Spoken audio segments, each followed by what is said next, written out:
आज की ताजा खबरों के अपडेट में बात करेंगे। कोरोना के कहर के बीच देश के कई राज्यों में इस बार फीकी रहेगी होली। सार्वजनिक स्थानों पर होली खेलने पर सरकारों ने लगा दिया है प्रतिबंध।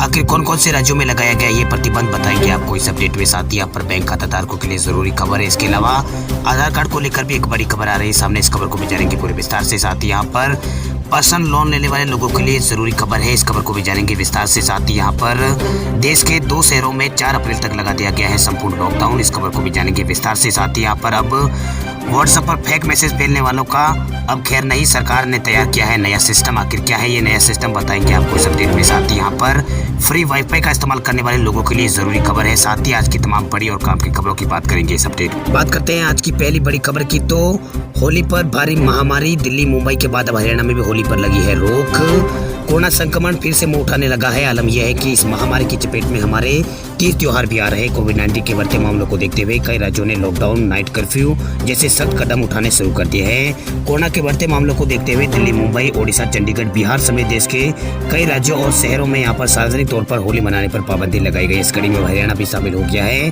कई राज्यों की होली में भी कोरोना का यहाँ पर भंग पड़ गया है। वह हरियाणा सरकार ने राज्य में सार्वजनिक तौर पर होली मनाने पर पाबंदी लगा दी है। हरियाणा के गृह मंत्री अनिल विज ने यहाँ पर ट्वीट करके जानकारी उन्होंने दी है। वहीं गृह मंत्री अनिल विज के हवाले से बताया गया है कि कोरोना के मद्देनजर राज्य में होली का त्योहार सार्वजनिक तौर पर मनाने पर रोक लगाई गई है। हरियाणा से पहले दिल्ली सरकार ने भी कल यहाँ पर होली पर रोक लगाने का ऐलान किया था। महामारी की दूसरी लहर की आशंका के बीच दिल्ली में त्योहार के दौरान सार्वजनिक रूप से मनाए जाने वाले कार्यक्रम पर रोक लगा दी गई है। वहीं दिल्ली डिजास्टर मैनेजमेंट अथॉरिटी के मुताबिक दिल्ली यहाँ पर होली और नवरात्र जैसे त्योहारों के दौरान राष्ट्रीय राजधानी में सार्वजनिक रूप से समारोह आयोजित नहीं किए जाएंगे। चलिए बात करते हैं अगली बड़ी खबर की। तो फ्री वाईफाई इस्तेमाल करने वाले लोगों के लिए जरूरी खबर। फ्री वाईफाई का चक्कर आपको पड़ सकता है महंगा, हो सकते हैं आप कंगाल। अगर आप फ्री वाईफाई का इस्तेमाल करते हैं तो आपके लिए ये खबर बहुत ही जरूरी और उपयोगी है। सरकारी बैंक इंडियन बैंक ने फ्री वाईफाई से होने वाले फ्रॉड को लेकर आगाह किया है। बैंक ने लोगों से किसी भी फ्री वाईफाई को इस्तेमाल न करने की सलाह दी है। इंडियन बैंक ने ट्वीट करके जानकारी दी। आपको बता दें कि कोरोना काल में डिजिटल ट्रांजैक्शन बढ़ने के साथ ही ऑनलाइन फ्रॉड के मामले भी काफी तेजी से बढ़ रहे हैं। ऐसे में बैंक लगातार अलर्ट लोगों को कर रहे हैं। इंडियन बैंक ने ट्वीट करके बताया है कि सार्वजनिक स्थानों पर आपका कंट्रोल नहीं होता है। जो वाईफाई होता है उसमें आपका कंट्रोल नहीं होता है। आपके पास आसपास कौन है और नेटवर्क कंप्यूटर लेवल पर किस तरह की सुरक्षा उपलब्ध है, आपको इसकी जानकारी नहीं है। इसलिए आप अपनी सुरक्षा के लिए पब्लिक सिस्टम पर बैंकिंग का उपयोग करने से बचें। वही बैंक ने अपने ग्राहकों को अलर्ट करते हुए कहा है कि पब्लिक वाईफाई पर बैंकिंग ट्रांजैक्शन नहीं करें। वही मतलब के लॉगिंग हैकर्स वीडियो कैमरा इस्तेमाल कर आपकी जो जानकारी है उसे इकट्ठा कर लेते हैं और इसे आपके खाते को हैक करने के लिए वो उपयोग करते हैं। वही कंप्यूटर और नेट कनेक्शन भी ओपन होते ही ये सब यहाँ पर बात सुरक्षित नहीं है। बैंक ने कहा है कि फ्री वाईफाई के चक्कर में आपका बैंक खाता खाली हो सकता है। इसके साथ ही बैंक ने कहा है कि याद रखें कि बैंक आपको भी कॉल कर खाते के विवरण जैसे कि CVV नंबर है, वैलिडिटी डेट है, ATM पिन है, अन्य महत्वपूर्ण जानकारी कभी नहीं मांगता है। इस प्रकार के कॉल से आप दूर रहें। वही एक बैंक में दूसरे बैंक का विलय होने का प्रोसेस चल रहा है। कई छोटे बैंकों का विलय बड़े बैंकों में किया जा रहा है। इस वजह से 1 मार्च से कई बैंकों का यहाँ पर 1 अप्रैल से कई बैंकों का यहाँ पर जो IFSC कोड है, MCI नंबर है, ये सब कुछ बदलने वाला है। चलिए बात करते हैं अगली बड़ी खबर की। तो महाराष्ट्र के नांदेड़ और बीड़ में 4 अप्रैल तक लगा है संपूर्ण लॉकडाउन। महाराष्ट्र सरकार ने कोरोना वायरस के चलते लॉकडाउन को लेकर बड़ा फैसला लिया है। खबर है कि राज्य में नांदेड़ और बीड़ में 4 अप्रैल तक संपूर्ण लॉकडाउन सरकार लगाने जा रही है। ये पाबंदियां आज से लागू हो गई है।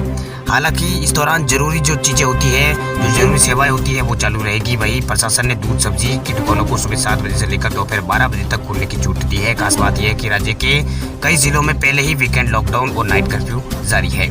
वही राज्य के मराठवाड़ा क्षेत्र में परभणी में पहले ही प्रशासन ने 1 हफ्ते का लॉकडाउन की घोषणा प्रशासन कर चुका है। वह अधिकारियों ने जानकारी दी है कि यहाँ पर बुधवार शाम 7 बजे से इस क्षेत्र में लॉकडाउन हो जाएगा। ये पाबंदियां 31 मार्च तक जारी रहेगी। जिला कलेक्टर दीपक मुंगेरकर ने यहाँ पर दावा किया है कि रात में लोगों को घर से निकलने देने के लिए मदद यहाँ पर नहीं मिल रही है क्योंकि नए मामलों का ग्राफ तेजी से बढ़ रहा है। वही सोमवार को राज्य के स्वास्थ्य मंत्री राजेश टोपे ने कहा था कि अगर नए मामलों में बढ़ोतरी जारी रही तो CM ठाकरे कुछ शहरों में लॉकडाउन लगा सकते हैं। वहीं मार्च की शुरुआत से ही महाराष्ट्र में कोरोना के मामले लगातार बढ़ने लगे हैं। वहीं महाराष्ट्र में मंगलवार को कोविड-19 के यहाँ पर 28,000 से ज़्यादा नए मामले सामने आए थे। चलिए बात करते हैं अगली बड़ी खबर की। तो लॉकडाउन के बाद पर्सनल लोन की बड़ी है भारत में डिमांड। 25% लोगों ने शुरू किया है खुद का बिजनेस।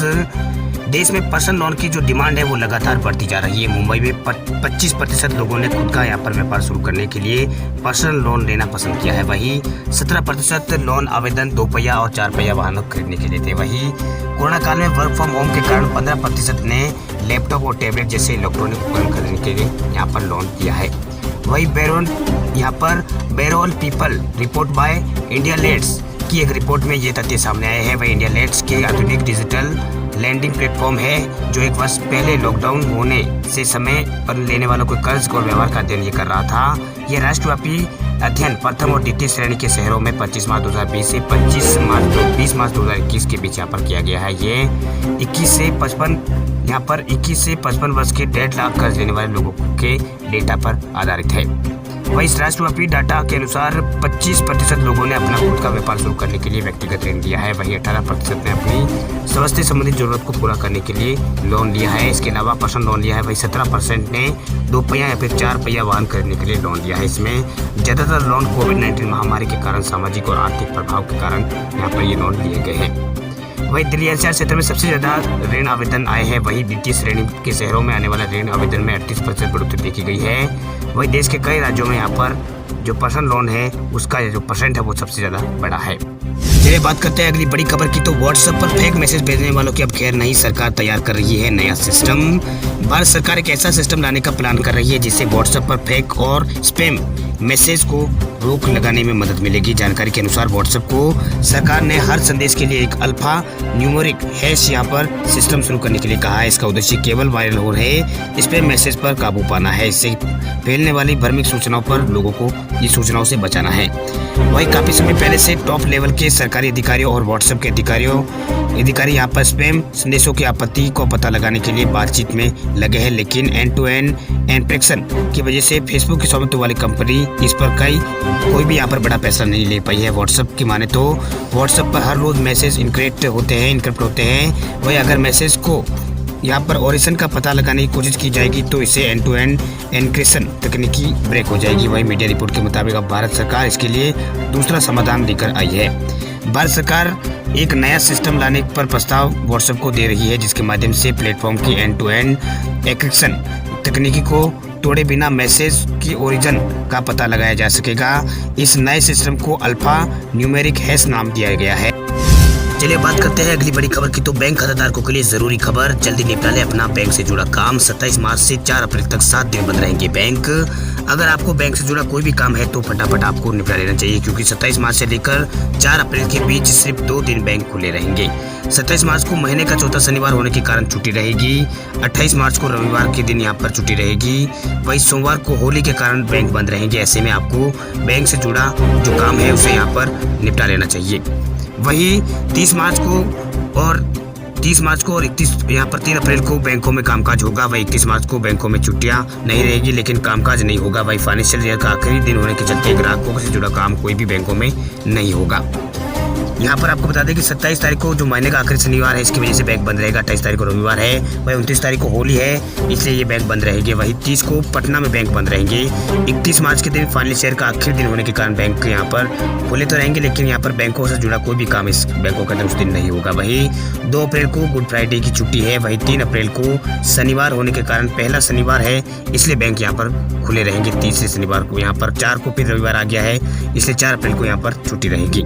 अब बात करते हैं अगली बड़ी खबर की। तो 31 मार्च से पहले लिंक कर दे अपना आधार कार्ड को पैन कार्ड से, नहीं तो लगेगा आपके ऊपर जुर्माना। अगर आपके पास पैन कार्ड और आधार कार्ड है ये तो आपके लिए एक जरूरी खबर है। आगामी 1 अप्रैल से आपका पैन कार्ड बेकार हो सकता है यदि आपने उसे अपने आधार कार्ड से लिंक नहीं करवाया। केंद्र सरकार की तरफ से पैन कार्ड को आधार कार्ड लिंक करने की जो समय सीमा है कई बार बढ़ाई जा चुकी है। फिलहाल आप 31 मार्च 2021 तक ये काम कर सकते हैं। इससे पहले केंद्र सरकार की तरफ से लिंकिंग की समय कई बार यहाँ पर जो समय सीमा थी उसे कई बार आगे बढ़ाई जा चुकी है। वही आयकर कानून की धारा 272B के तहत यदि तय समय सीमा के पर आपको आधार कार्ड से अगर आपने पैन कार्ड को लिंक नहीं कराया तो 10,000 रुपये की पेनल्टी आपको देनी पड़ सकती है। अगर आप अपना आधार कार्ड को पैन कार्ड से अगर यहाँ पर लिंक करवाना चाहते हैं तो पैन कार्ड को आधार कार्ड से लिंक करने के लिए सबसे पहले आपको इनकम टैक्स की वेबसाइट पर जाना होगा। वहाँ पर आधार में दिए गए नाम और पैन नंबर का वहाँ एडिट आपको करना होगा। वही आधार कार्ड में सिर्फ जन्म की साल मेंशन करने पर सिक्योर टिक करें, फिर कैप्चा कोड एंटर करें, फिर लिंक आधार बटन पर क्लिक करें, आपका आधार कार्ड यहाँ पर लिंक हो जाएगा। आपके लिए यहाँ पर अगर आप SMS भेज करके भी अपना आधार कार्ड को पैन कार्ड से अगर आप कनेक्ट कराना चाहते हैं तो इसके लिए आपको यहाँ पर अपने मोबाइल से UDI पिन, उसके बाद 12 अंकों वाला आधार नंबर लिखकर आपको 56768 पर आपको यहाँ भेजना होगा या फिर 56161 पर आपको भेजना होगा। फिर आपका यहाँ पर आधार कार्ड पैन कार्ड से लिंक हो जाएगा। चलिए बात करते हैं अगली खबर की। तो आम आदमी के लिए खुशखबरी, कई दिनों बाद पेट्रोल और डीजल के दाम हुए हैं सस्ते। बुधवार को डीजल और पेट्रोल के दामों में कमी दर्ज की गई है। बुधवार को दिल्ली में पेट्रोल का रेट 18 पैसे प्रति लीटर पेट्रोल सस्ता हुआ है, 90 रुपये 99 पैसे प्रति लीटर ये हो गया है। वहीं डीजल का रेट भी 17 पैसे कम हुआ है। डीजल यहाँ पर 81 रुपये और 30 पैसा प्रति लीटर हो गया है। सरकारी तेल कंपनियां कीमतों की समीक्षा करने के बाद प्रतिदिन पेट्रोल और डीजल के रेट तय करती है। इंडियन ऑयल, भारत पेट्रोलियम और हिंदुस्तान पेट्रोलियम दैनिक आधार पर सुबह 6 बजे पेट्रोल के और डीजल के रेट संशोधित करती है और उसे जारी करती है। भाई दिल्ली में अब 1 लीटर पेट्रोल की कीमत 90 रुपये 99 पैसे प्रति लीटर हो गई है। भाई 1 लीटर डीजल की कीमत यहाँ पर 80 रुपये के आसपास है, 80 रुपये और 30 पैसा है। भाई कोलकाता में 1 लीटर पेट्रोल 51 रुपये और 18 पैसे है, वही डीजल यहाँ पर 24 रुपये और 18 पैसे है। बात करें मुंबई की तो मुंबई में 1 लीटर पेट्रोल की कीमत 57 रुपये 40 पैसा है, वही 1 लीटर डीजल की कीमत यहाँ पर 88 रुपये और 42 पैसे है। वही विदेशी मुद्रा दरों के साथ अंतर्राष्ट्रीय बाजार में क्रूड कीमतें क्या है, इसके आधार पर रोज पेट्रोल और डीजल की कीमतों में बदलाव होता है। इन्हीं मानकों के आधार पर पेट्रोल के रेट और डीजल के रेट यहाँ पर रोजाना तेल कंपनियां तय करती हैं। चलिए बात करते हैं अगली बड़ी खबर की। तो दिल्ली कैबिनेट का बड़ा फैसला, अब बिना नाम की योजना के जरिए दिल्ली वालों को घर घर पहुंचेगा राशन।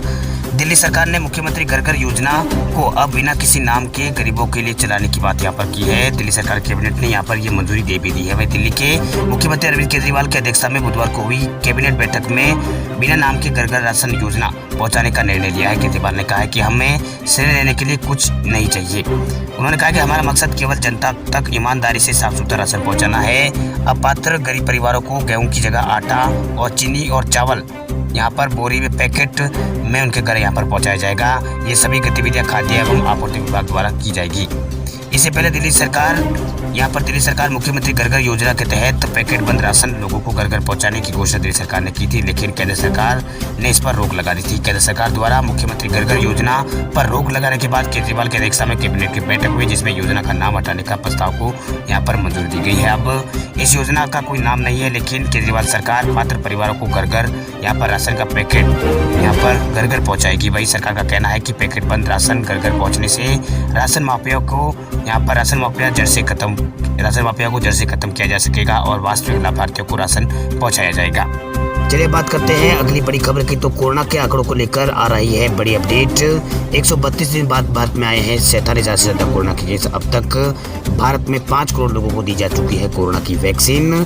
कोरोना संक्रमण के मामले लगातार भारत में बढ़ रहे हैं। वहीं कोरोना संक्रमण के जानलेवा प्रकोप से बचने के लिए पीएम मोदी ने पिछले साल यहाँ पर लॉकडाउन का ऐलान किया था, उसको 1 साल पूरा हो चुका है, लेकिन अभी तक कोरोना का जो वायरस का जो प्रकोप है वो भारत में खत्म नहीं हुआ है। वही संक्रमण के मामले एक बार फिर से देश में बढ़ने लगे हैं। आपको बता दें कि देश में 132 दिन बाद रिकॉर्ड पहली बार 47,000 से ज्यादा कोरोना के केस आए हैं। स्वास्थ्य मंत्रालय की ओर से जारी किए गए ताजा आंकड़ों के अनुसार पिछले 24 घंटों में 47,262 नए कोरोना केस आए हैं। वहीं 275 लोगों की इस दौरान 24 घंटों में मौत हुई है। वहीं हालांकि 23,000 से ज्यादा लोग ठीक भी हुए। इससे पहले 11 नवंबर 2020 को भारत में 47,905 नए केस दर्ज किए गए थे।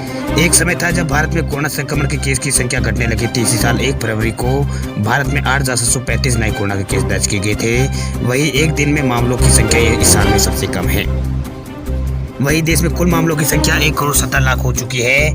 वही कुल डिस्चार्ज हुए मामलों की संख्या 1 करोड़ 12 लाख पार हो गई है। वही कुल एक्टिव केसों की संख्या 3,68,000 से ज्यादा हो चुकी है। वही कुल मौतें भारत में 1,60,000 मौतें हो चुकी है। वही टीकाकरण 5 करोड़ 8 लाख लोगों को अब तक टीकाकरण हो चुका है भारत के अंदर। वही भारत में कल कोरोना टीकाकरण के 67वें दिन कुल 5 करोड़ 8 लाख वैक्सीन दी गई थी, जिनमें यहाँ पर 89 लाख से ज़्यादा हेल्थ वर्कर शामिल है और पहली डोज उन्होंने ले ली है। वही 50 लाख से ज़्यादा दूसरी डोज यहाँ पर भारत में दी जा चुकी है। साथ ही 83,33,000 फ्रंटलाइन वर्करों ने पहली डोज ले ली है। वही 30,60,000 ने दूसरी और 60 साल से ज़्यादा उम्र के लोगों ने 2 करोड़ लाभार्थियों को कोरोना का टीका लग चुका है।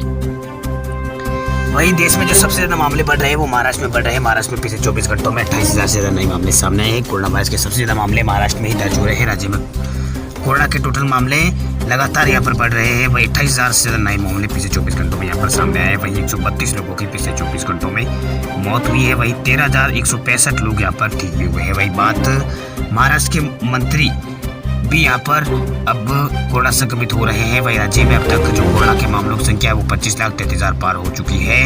इनमें 53,589 लोगों की मौत हो चुकी है, जबकि अभी 2,30,741 लोगों का इलाज चल रहा है। राज्य में अब तक 22,77,495 लोग ठीक हो चुके हैं।